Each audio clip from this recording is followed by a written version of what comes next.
Thanksgiving dinner at the Morrison family estate was always an exercise in endurance, but this year felt particularly brutal. I sat at the far end of the mahogany table, picking at my turkey while my father held court at the head, pontificating about Morrison Technologies' latest quarterly earnings. Revenue up 18%, Dad announced, raising his wine glass. The institutional investors are extremely pleased. We're projecting $400 million for the fiscal year. My brother Colin, seated at Dad's right hand as always, beamed. The new manufacturing partnership in Taiwan is exceeding projections. We should see another 12% growth next quarter. Excellent work, son. Dad's approval was visible, warm. Then his eyes landed on me. Rachel, are you following this? Or is corporate finance still beyond your comprehension? I swallowed my bite of stuffing. I'm following. Really? Because last time we discussed business, you seemed confused about the difference between revenue and profit. He smiled indulgently and several cousins chuckled. It's fine if you don't understand these things. Not everyone has a head for numbers. I understand perfectly well. Do you? Mom interjected from her position at Dad's left. Because when you tried to give Colin investment advice last summer, you suggested he diversify into index funds. Index funds, Rachel. Like some amateur retail investor. Diversification is sound financial strategy. For people with small portfolios, Colin interrupted. Real investors, people with actual capital, use more sophisticated approaches. But I wouldn't expect you to know that. My sister Lauren, home from her executive position in New York, added helpfully, Rachel, there's no shame in not understanding high finance. You're an artist. That's your thing. Stick to what you know. I was a graphic designer. I ran a small but successful studio. But to my family, anything that wasn't corporate executive work was essentially a hobby. I actually do understand. I started. Sweetheart, Dad said, his tone dripping with condescension, you make a decent living with your little design business. That's wonderful. But please don't pretend to understand real business. Morrison Technologies operates at a level that requires years of experience and education to comprehend. I went to Wharton, Dad. Same as Colin. Yes, and then you chose to waste that education on graphic design instead of joining the family business. He sighed dramatically. Your choice, of course. But it does mean you're too far removed from serious finance to contribute meaningfully to these discussions. My Uncle Richard spoke up from across the table. Elizabeth, isn't Morrison Technologies going public soon? I've been considering investing. We're in preliminary discussions, Mom confirmed. Though our stock would likely be too expensive for most individual investors. We're targeting institutional money, pension funds, investment firms, serious capital. Too poor to invest in real business essentially, Dad said, looking directly at me. No offense, Rachel, but on your salary, you couldn't afford a meaningful position in Morrison Technologies even if we allowed retail investors. I set down my fork carefully. How much do you think a meaningful position would cost? Several million at minimum.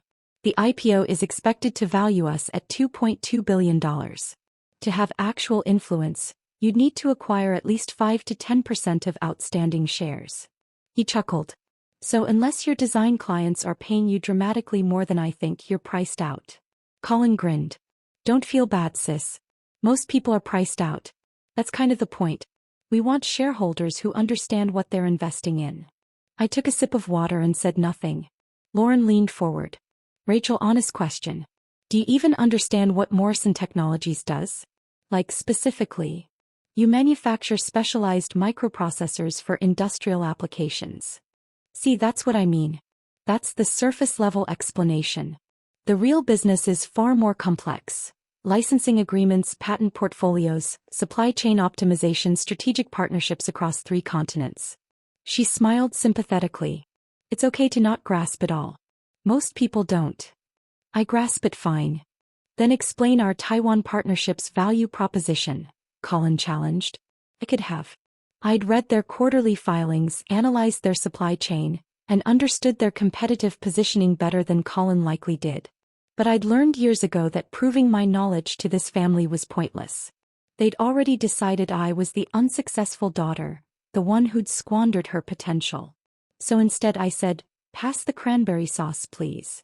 Dad laughed. Smart girl. Know your limitations. There's wisdom in that. The rest of dinner continued in the same vein. My family discussed business I apparently couldn't comprehend, investments I was too poor to make, and strategies beyond my understanding. I ate quietly and checked my phone under the table. A text from my financial advisor, Catherine. Final acquisition complete. You now own 67.3% of Morrison Technologies common stock. Congratulations. I typed back, thanks. Execute the next phase Monday morning. Confirmed. The shareholders' meeting notice will be filed at 9 a.m. I slipped my phone away and resumed eating. Across the table, Colin was explaining to our cousins why Morrison Technologies' upcoming IPO would make the family even wealthier. Conservative estimates put Dad's stake at $800 million. My shares should be worth around $90 million. What about Rachel? My youngest cousin asked innocently. The table went silent for a beat. Then Mom said gently, Rachel isn't part of the business, dear. She chose a different path. By different path, Mom means she chose poverty and irrelevance, Lauren said, trying to make it sound like a joke. But she's happy, right, Rachel? Doing your little designs. Very happy, I said evenly. Dad raised his glass. To family. Even when we make different choices about success. Everyone drank except me. I left right after dessert, claiming an early morning deadline. Nobody tried very hard to convince me to stay. The drive back to my downtown loft took 40 minutes. Once inside, I poured myself a Real drink, 18-year-old Scotch, not the mediocre wine my parents served, and opened my laptop. Catherine had sent over the final documentation. Through a network of shell companies, investment vehicles, and carefully structured purchases over the past 2 years, I now own 67.3% of Morrison Technologies' outstanding common stock. My family had no idea. 2 years ago, I'd sold my design studio to a major marketing conglomerate for $180 million. The studio they dismissed as a little design business had actually been one of the fastest-growing creative agencies in the country, with Fortune 500 clients and international offices. I'd kept the sale quiet, maintained a small freelance practice to avoid questions, and invested the money carefully. Some went into diversified holdings, some into real estate, and a significant portion went into systematically acquiring Morrison Technologies stock from the dozens of small shareholders who'd invested in the company over the years. My father thought Morrison Technologies was family-controlled. He owned 35%. My mother owned 12%. Colin had 8%. Various uncles, aunts, and cousins held another 15%. That left 30% distributed among early investors, former employees, and small stakeholders. I bought all of it. Every share. Then I'd bought out 2 of my uncles who were looking to liquidate, and 1 of my aunts who needed cash for a real estate investment. I'd even bought 5% from my mother when she'd wanted to fund Lauren's business venture, though Mom had sold through a broker and never knew I was the buyer. When I totaled it up, 67.3% ownership. Morrison Technologies wasn't going public. It was already mine. The shareholders' meeting notice was filed Monday morning at 9 a.m. sharp. By 9:07 my phone started ringing. I ignored the first dozen calls, from my father, from Colin, from the company's corporate attorney. I was in a meeting with my own legal team, finalizing the documentation. The notice is properly filed, my attorney confirmed.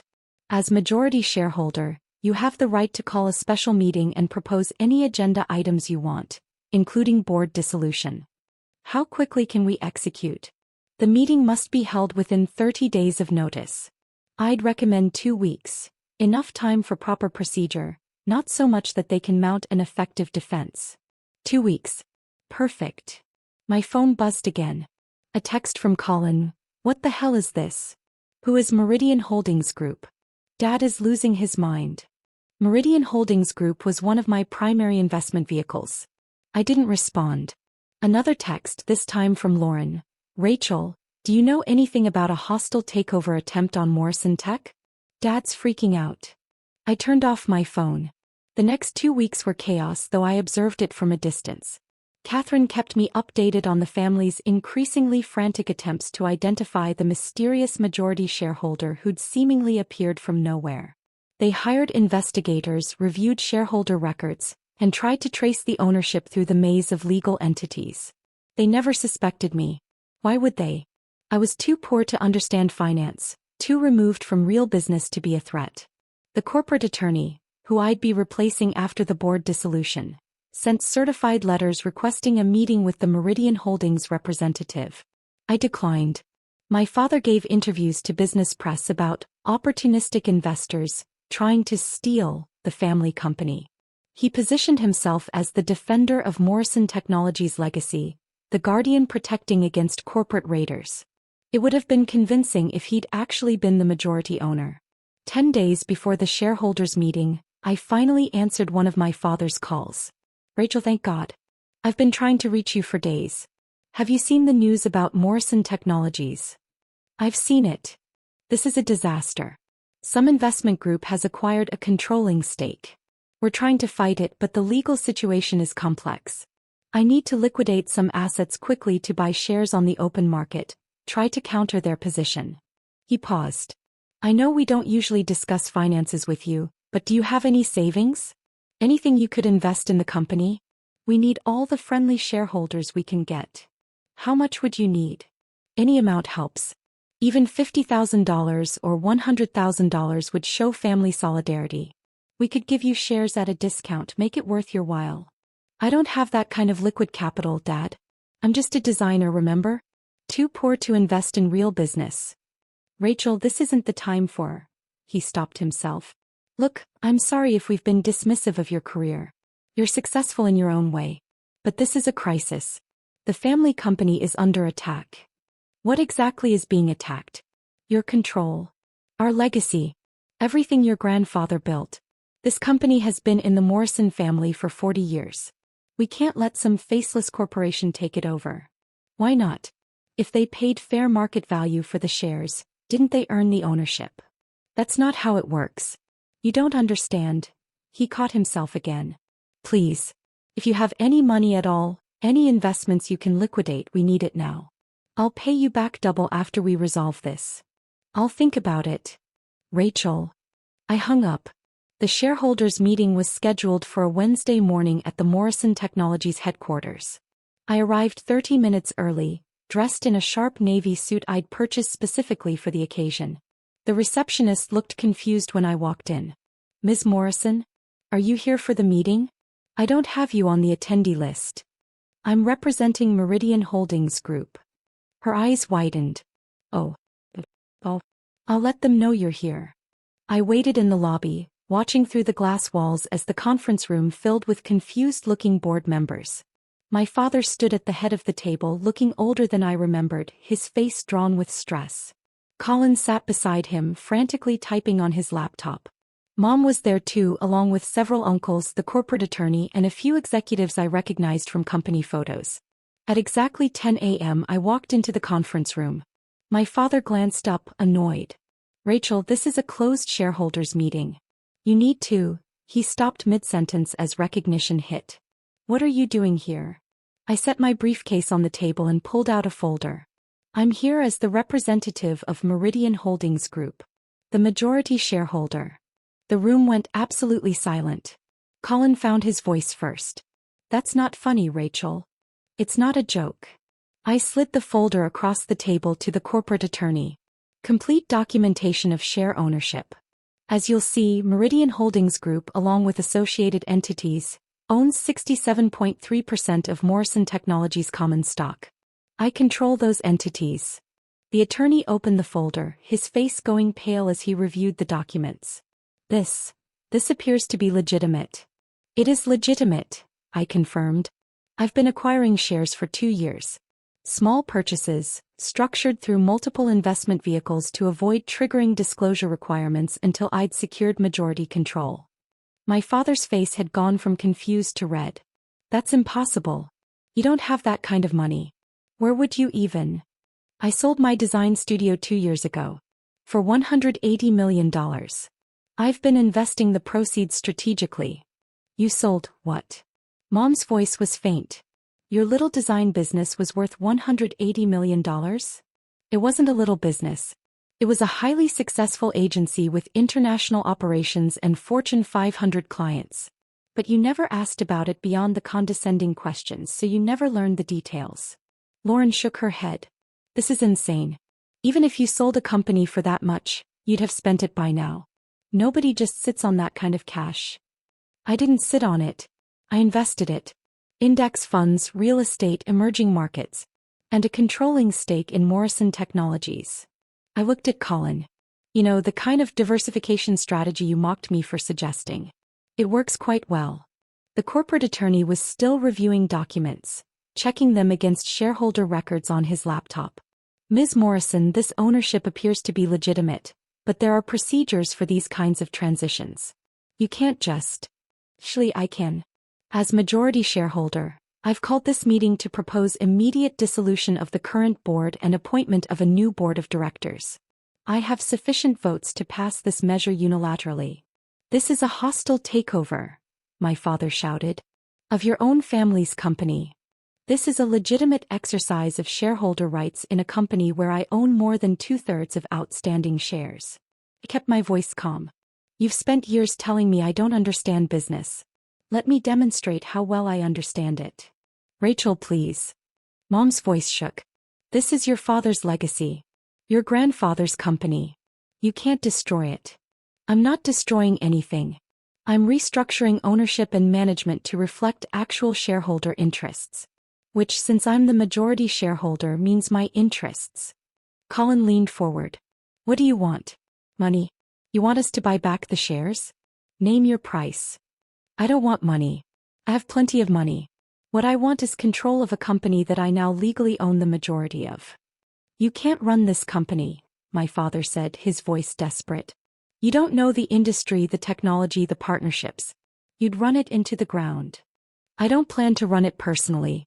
I plan to hire qualified management, which may or may not include current family members, depending on their competence and attitude. Their attitude? Lauren's voice rose. This is about revenge?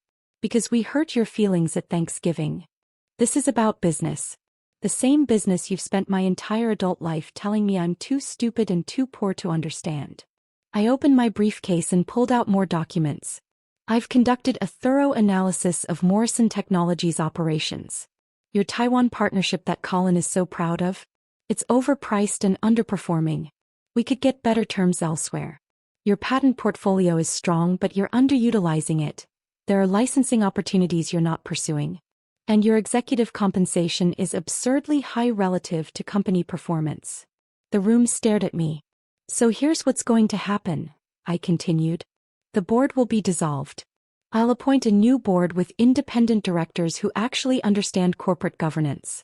We'll hire a consulting firm to review operations and recommend improvements. Executive compensation will be restructured to align with performance. And we'll implement the strategic changes necessary to maximize shareholder value. Which means your value, Colin said bitterly. I own 67.3% of the company. Of course it means my value. That's how ownership works. My father stood abruptly. I won't let you do this. I'll fight this in court. I'll sue for improper acquisition for something. There has to be a legal remedy. The corporate attorney spoke quietly. Mr. Morrison, if these documents are legitimate, and they appear to be, she has the legal right to do everything she's proposing.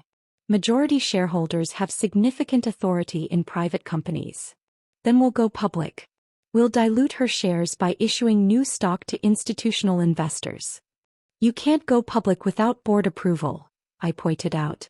And in about 10 minutes there won't be a board. Just me as majority shareholder, appointing new directors who will follow my strategic direction. Mom was crying now, quiet tears running down her face. Rachel, how can you do this to your own family? How could you spend 30 years treating me like I was too incompetent to understand the business you worked in? How could you mock my career, dismiss my education, and exclude me from every meaningful family discussion about the company? Kept my voice level. This isn't revenge, Mom. This is correction. You all made assumptions about my capabilities and my resources. Those assumptions were wrong. So you're punishing us, Colin said. I'm exercising my rights as majority shareholder. If that feels like punishment, maybe examine why you find it so threatening to have me in control. My Uncle Richard cleared his throat. Rachel, I sold you shares. Through a broker about 18 months ago. I didn't know it was you buying. I know. If I'd known, you would have refused to sell? Or you would have charged me more? Or you would have warned Dad? I smiled slightly. That's exactly why I didn't tell you. The vote was a formality. With 67.3% ownership, the outcome was predetermined. The board was dissolved. I appointed 5 new directors, 3 independent experts in technology manufacturing, 1 financial analyst, and myself. The meeting adjourned in stunned silence. As people filed out, my father approached me alone. The anger had drained from his face, replaced by something that looked like exhaustion. I underestimated you, he said quietly. Yes. Your mother and I thought we were motivating you, pushing you to succeed by pointing out your shortcomings. You were telling me I was incompetent. There's a difference. He nodded slowly. I see that now. Too late, but I see it. He looked at me with something that might have been respect. What happens now? To me, to the company? That depends. Are you actually competent at running Morrison Technologies, or have you been coasting on the infrastructure my grandfather built? His jaw tightened. I've grown this company 300% since I took over. In a market that grew 400%. You've actually underperformed your competitors. I'd done the research. But you're not incompetent, just complacent, and surrounded by yes-men who don't challenge your assumptions. Like my son. Colin has potential. He's smart, he understands the technology. But he's more interested in appearing successful than in doing the work of actually being successful. I softened slightly. He learned that from watching you. My father absorbed that. Are you firing me? I'm restructuring your role. You'll report to the new CEO. I'm hiring someone with actual expertise in scaling manufacturing companies. Your compensation will be tied to performance metrics, not just revenue. And you'll have oversight, people who will question your decisions and push back when you're wrong. That sounds like a demotion. It sounds like accountability. Something this company has lacked. He studied me for a long moment. You really did understand everything we discussed at Thanksgiving. The Taiwan partnership, the financial structures, all of it. I have an MBA from Wharton and 2 years of systematic research into your company. Of course I understood it. But you let us mock you. You didn't defend yourself. I was gathering information. And honestly, I wanted to see how far you'd go with the condescension. I picked up my briefcase. Turns out pretty far. Rachel. He stopped me at the door. For what it's worth, I'm sorry. You deserved better from us. Yes. I did. I left him standing in the empty conference room.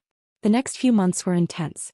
The new board implemented sweeping changes, renegotiated the Taiwan partnership, restructured executive compensation, and brought in new management talent.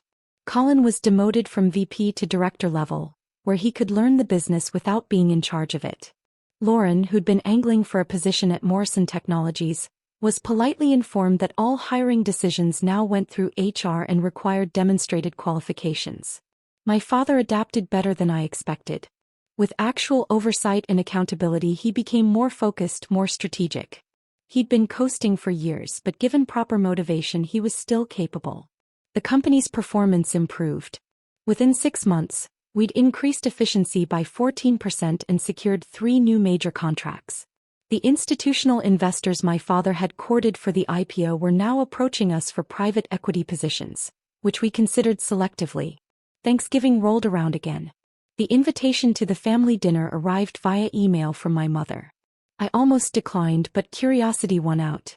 The atmosphere was dramatically different from the previous year. I arrived to find my father greeting me at the door personally, offering to take my coat like I was an honored guest rather than the disappointment daughter. At dinner, the seating arrangement had changed. I was positioned near the head of the table, with my father on one side and the space for my mother on the other. Colin was polite, almost deferential. Rachel, I wanted to thank you for the feedback you gave on the supplier diversification project. You were right about the risk concentration. You're welcome. Lauren, visiting from New York, was notably quieter than usual. She managed a tight smile when I sat down but didn't engage me in conversation. My mother spent most of the meal looking uncomfortable, occasionally glancing at me like she was trying to figure out who I'd become. Halfway through dinner, my father stood to make a toast. I want to acknowledge someone who taught this family an important lesson this year. Rachel, you showed us that our assumptions about success, about competence, about who deserves respect, all of it was built on flawed premises. You're a better businessperson than I gave you credit for. You're a better investor than Colin acknowledged. And you had every right to do exactly what you did. The table was silent, everyone staring at their plates or at me. I'm not going to pretend this has been comfortable, he continued. Having my daughter take control of my company because I underestimated her is humbling, to say the least. But Morrison Technologies is performing better than it has in years, and that's because you brought accountability and expertise that we were lacking. He raised his glass. To Rachel, who proved that sometimes the person we dismiss is the person we should have been listening to all along. It wasn't quite an apology, but it was something. People drank, though the atmosphere remained awkward. After dinner, my mother pulled me aside in the kitchen. Rachel, I need to say something. Okay. I was a terrible mother to you. Not in dramatic ways, but in constant small ways. I made you feel less than, unimportant, incapable. And I did it because... He paused, searching for words. Because it was easier than acknowledging that you'd chosen a different path and succeeded on your own terms. I couldn't handle that you didn't need the family business, didn't need our approval, didn't need anything from us. You're right. I'm sorry. Genuinely, deeply sorry. I don't expect you to forgive me, but I wanted you to know that I see what I did wrong. I looked at my mother, at the woman who'd spent 30 years making me feel inadequate, and felt something shift. Not forgiveness, not yet. But maybe the beginning of it. Thank you for saying that. Can we try again? Not go back to how things were, but build something new. Maybe. I don't know yet. She nodded. That's fair. Colin found me before I left. Hey, can we talk for a minute? We stepped out onto the back patio where the November air was sharp and cold. I was an ass to you, he said bluntly. For years. I enjoyed feeling superior, smarter, more successful. And when you turned out to actually be all those things, I couldn't handle it. No, you couldn't. I'm trying to learn. The new role you put me in, it's humbling. I thought I knew the business, but I was really just coasting on Dad's authority. Having to actually prove myself, justify my decisions, work without the family name protecting me, it's hard. That's kind of the point. I know. And I'm grateful for it, even though it sucks. He smiled ruefully. You're a better sibling than I deserve. You could have fired me entirely. Instead, you gave me a chance to actually learn the business. You're smart, Colin. You just needed accountability. Yeah. I'm getting that now. He paused. For what it's worth, I'm proud of you. What you built with your design studio, what you did with Morrison Technologies. It's impressive.